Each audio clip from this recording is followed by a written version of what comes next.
Today we'll talk about how can you add hidden words on your Hinge app. We're going to figure out the solution on how you can do that on your app. So you just follow these ways, then it's going to work with you. All you have to do, you just go down, you click here on your photo profile down here. When you just click on it, it's going to take you to your profile. It's going to show for you like this.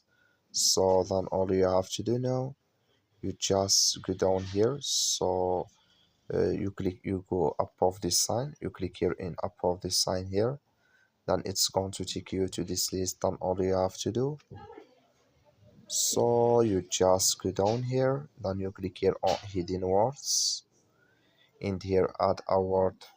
Here you want to add or emoji.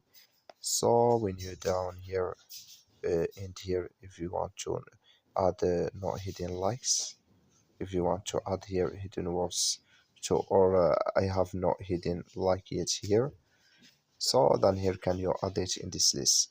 So thank you for watching. Don't forget to support us by liking.